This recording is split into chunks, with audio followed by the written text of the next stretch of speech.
Bang Dedi, bisa cerita bagaimana kehidupannya sebelum menjadi Kristen? Silakan Bang. Terima kasih saya diberikan kesempatan untuk berbicara di sini. Nama saya Dedi dan saya berasal dari Aceh, dan kehidupan saya juga seperti layaknya seorang pemuda Aceh. Kita dari kecil diajarkan untuk belajar agama, mengenal Allah, dan juga bisa belajar ngaji dan beribadah sehari 5 kali. Sebenarnya bukan kesengajaan saya ingin mengenal Yesus. Karena kalau dibilang kenapa nggak sengaja, karena kita nggak boleh mengenal yang namanya Kristen. Dari kecil kita sudah diajarkan Nasrani, kafir. Dan itu salah. Sampai pada satu malam ketika saya masih kelas 3 SMP, saya pulang dari pantai. Biasa usia masih muda, suka kumpul sama teman-teman. Malam itu, tengah malam saya hidupkan televisi dan saya nonton film yang berjudul The Passion of Christ. Dan ketika saya nonton film itu, saya sudah nonton di ujung film, di penghujung film, di mana Yesus berkata, kata sudah selesai dan udah selesai filmnya. Tapi maksud saya gini, itu kata-kata yang sangat ngambang untuk saya. Apa yang sudah selesai? Karena Yesus berkata-kata sudah selesai, tiba-tiba memalingkan kepala, meninggal. Maksud saya seperti ini, Yesus itu punya pengikut sangat banyak. Kenapa tidak meninggalkan kata-kata yang lain yang mudah dimengerti oleh pengikutnya? Entah membalas kepada orang Romawi, membalas kepada imam-imam yang telah menyerahkan Yesus kepada untuk dihukum salib. Saya bingung kenapa Yesus berkata cuma kata sudah selesai. Dan sepanjang malam itu saya terus berpikir kenapa Yesus berkata sudah selesai. Sampai pada akhirnya saya coba datang ke warnet karena tahun 2010-an internet nggak sebagus sekarang dan hal yang dicari di internet pun tidak semudah yang sekarang. Artikel Kristen masih sangat minim sekali. Jadi untuk tahu apapun sangat susah sekali. Tapi saya coba cari dan cari, sangat lama sekali untuk bisa menemukan satu jawaban sudah selesai itu. Akhirnya saya memutuskan untuk masuk ke Facebook, ke forum komunitas Kristen, dan saya coba bertanya.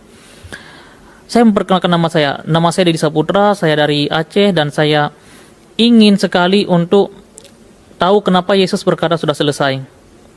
Dan di forum itu hari-hari pertama nggak ada yang tanggapin, mungkin mereka berpikir, ini orang bercanda, atau ini orang iseng, atau bagaimana. Jadi, tapi saya tetap sabar. Sampai saya bikin status yang kedua, nama saya, terus saya beritahukan apa tujuan saya untuk menanyakan itu, dan saya katakan, kenapa Yesus berkata sudah selesai? Akhirnya ada yang menjawab, ya Yesus sudah meninggal sekarang di surga, Yesus sudah menyelesaikan tugasnya di dunia. Mungkin menurut saya itu suatu jawaban, cuma di hati saya seperti kurang puas gitu. Kenapa jawabannya harus seperti itu gitu? Ini sepertinya satu kata yang mengandung makna di hal lain gitu. Itu dari 2010, 11 sampai ke 2013 saya menemukan satu artikel yang berjudul seperti ini. Yesus berkata sudah selesai, Yesus sudah selesai menyelesaikan hutang dosa manusia. Timbul pertanyaan kedua, setelah kata sudah selesai, kenapa manusia punya hutang dosa? Dan itu membuat saya semakin bingung, kenapa Yesus di artikel itu dikatakan manusia punya hutang dosa. Pada akhirnya saya melanjutkan pembacaan karena saya berpikir gini, untuk cari tahu sesuatu nggak apa-apa, cari tahu aja dulu, atau mungkin ini benar atau mungkin salah, tapi cari tahu aja dulu. Saya baca dan di bawahnya dikatakan bahwasanya manusia mewarisi hutang dosa dari Adam dan Hawa. Dan itu tidak ada di pengajaran kami sebelumnya. Mungkin Bang Apose kalau mau cek-cek ke murtadin lain atau ke ustadz zaman sekarang, mereka juga akan katakan yang namanya kita Islam itu lahir ya fitrah, suci aja lahirnya. Setelah kita lahir bagaimana, itu tergantung kita mau caranya bagaimana. Jadi itu membuat saya terus berpikir, kok bisa manusia punya hutang dosa? Dan karena saya berpikir ini urusannya dengan Tuhan, ya mau nggak mau saya harus menggunakan cara Tuhan untuk menyelesaikan. Di bawah artikel itu saya lanjutkan pembicaraan tadi, itu dinyatakan bahwasanya Yesus menanggung semua dosa umat manusia dengan cara menjadi pengikutnya. Dan saya berpikir bagaimana cara untuk jadi pengikut Yesus, dan di artikel itu dikatakan dengan cara bersatu dengan Yesus, yaitu dibaptis. Saya berpikir, saya tinggal di Aceh, di paling ujung Aceh, hampir dekat dengan Banda Aceh, kampung saya. Bagaimana caranya saya bisa dibaptis? Di Banda Aceh saya tahu ada beberapa gereja, tapi saya tidak mungkin ke situ. Sampai pada akhirnya saya berdoa, itu bulan puasa. Di bulan puasa itu saya masih sholat tarawih seperti biasa dan masih melakukan hal-hal rutinitas seperti biasanya. Sampai akhirnya saya berdoa, saya berkata, Tuhan, bagaimana caranya sebelum saya meninggal hutang dosa saya harus diselesaikan. Karena ini persoalannya dengan Tuhan dan harus diselesaikan dengan caranya Tuhan. Puji Tuhan pada suatu hari saya bilang ke orang tua saya seperti ini, "Ma, saya mau ke rumah kawan, mau ada biasa kalau bulan puasa itu ada kumpul-kumpul agama lah gitu."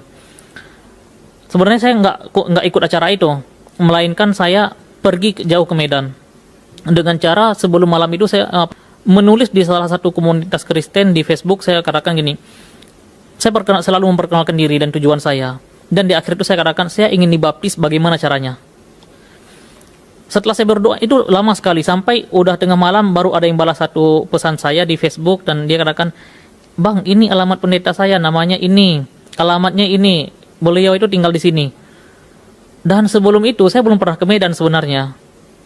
Jadi saya dari Aceh, dari depan rumah saya tengah malam itu naik bus ke Medan, paginya sampai, nggak ada tujuan kemana, karena sebelum itu belum pernah ke kota Medan. Saya cuma berkata begini, kalau ini rencananya Tuhan, biarkan Tuhan yang bawa saya, dan Tuhan nggak mungkin meninggalkan saya dimanapun. Kalaupun Tuhan Yesus ini benar, saya bilang. Tapi puji Tuhannya, sampai ke sana ketemu dengan tukang becak, dan saya katakan, "Pak, tahu alamat ini nggak?" "Oh ya tahu, cuma lumayan jauh."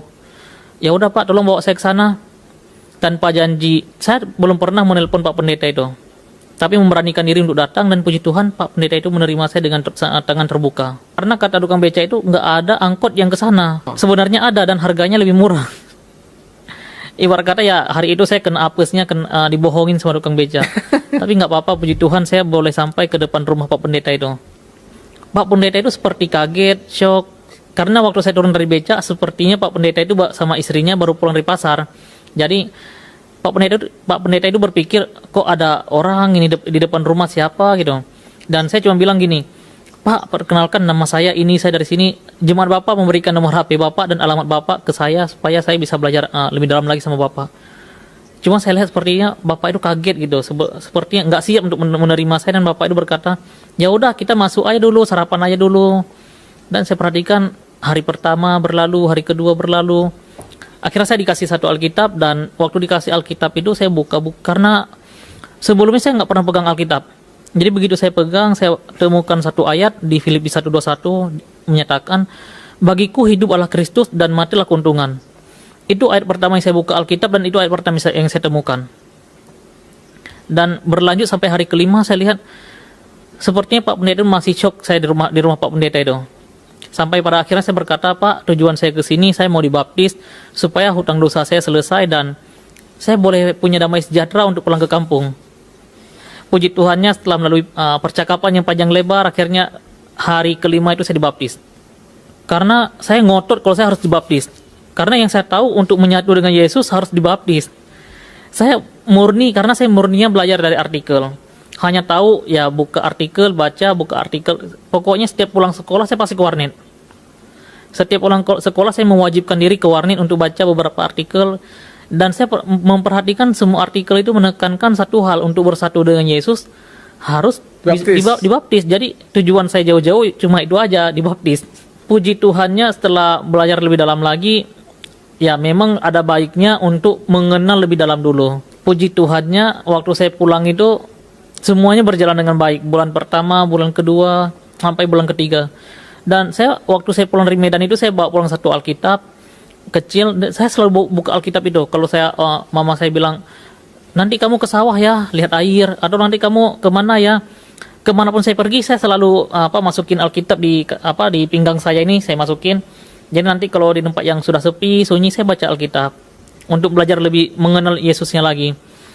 Sampai pada ke bulan ketiga, mungkin rencana Allah juga untuk saya.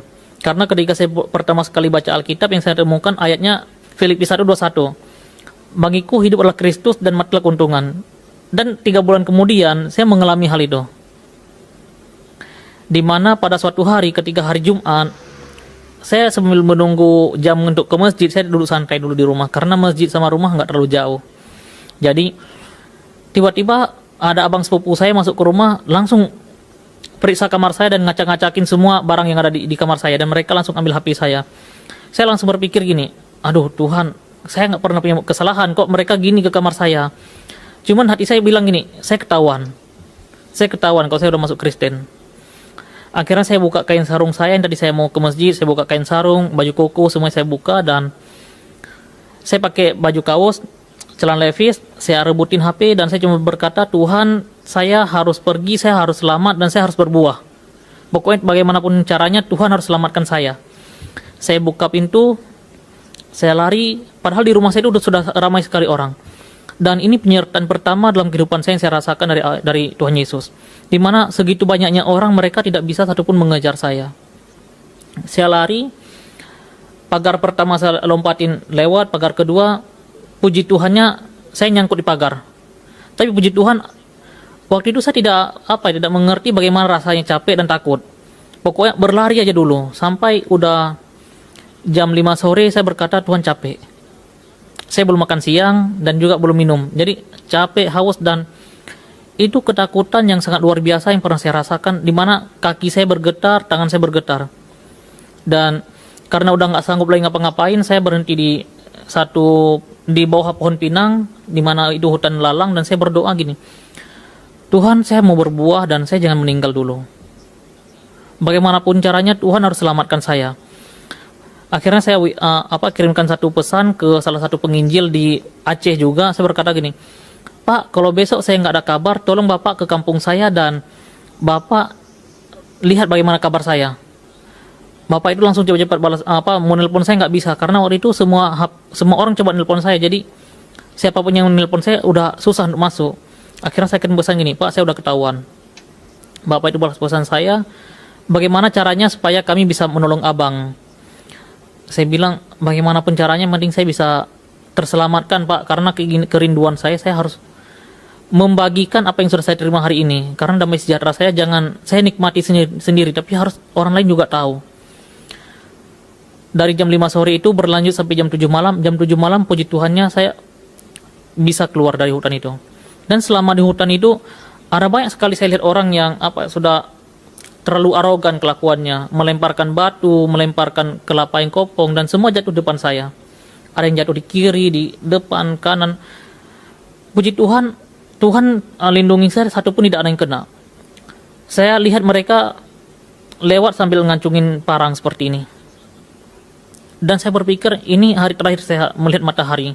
Mungkin besok saya udah nggak tahu lagi mau di mana. Tapi puji Tuhannya, ketika mereka melempar batu pun saya nggak ada yang kena satupun. Sampai jam 7 malam, saya keluar ke dekat salah satu jembatan di tempat saya itu. Akhirnya saya bisa diselamatkan dan dibawa lari ke salah satu rumah penginjilan di sana.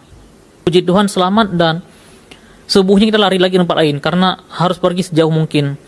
Tapi kenyataannya besok paginya udah keluar di koran. Kalau saya itu, sepertinya waktu itu judul korannya terlalu mengada-ngada. Mereka berkata kalau saya kepala pemurtadan di Aceh.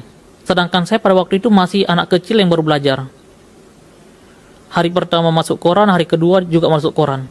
Beberapa teman penginjil di Aceh masih menyimpan. Bahkan baju saya yang saya lompat dan nyangkut di pagar itu robeknya dari sini sampai ke bawah, robek semua bajunya. Itu masih ada di salah satu penginjil di Aceh. Kata bapak itu, ini saya simpan ya untuk kenang-kenangan. Konsekuensi yang saya alami saya tahu. Cuma waktu itu saya belum siap untuk umur saya yang sangat muda. Saya diusir dari keluarga itu dan juga dikeluarkan dari sekolah itu 2 minggu lagi ujian akhir. Jadi itu membuat saya benar-benar stres sekali. Sekolah belum selesai. Saya dari SD itu madrasah, SMP madrasah, SMA juga di madrasah. Oke. Jadi 2 minggu lagi sebelum ujian saya ketahuan masuk Kristen dan dikeluarkan. Jadi itu membuat saya seperti, saya tahu konsekuensinya, tapi saya nggak menyangka secepat itu. Facebook saya itu komentarnya ratusan komentar per jamnya, bahkan foto saya itu orang sebarin begitu cepat. Sampai saya stres, saya tutup Facebooknya. Hari kelima saya 5 hari di Aceh setelah kejadian itu, 5 hari, karena kita berpikir bagaimana caranya keluar dari Aceh. Cuma ada jalur darat sama udara. Kalau udara itu sangat cepat ketahuan karena di bandara mungkin orang masih bisa kenal. Sedangkan jalur darat kita mencoba mencari celah jamnya. Jadi kita keluar dari Aceh itu tengah malam. 2014 saya berusaha pulang ke Aceh dan berusaha hidup seperti orang Aceh. Sepertinya udah nggak memungkinkan. Karena perbedaan yang imannya itu. Dengan budaya hidup masih seperti zaman dulu. Disuruh berdoa ya saya berdoa, disuruh sholat saya bersolat. Walaupun hati saya ke Yesusnya itu.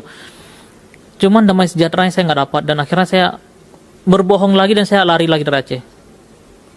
Sampai hari ini. Bagaimana Anda komunikasi dengan keluarga?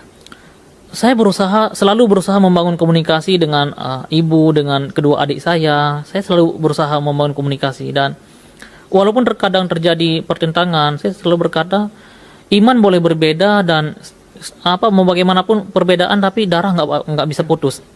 Sangat merindukan keluarga karena saya anak pertama dalam keluarga.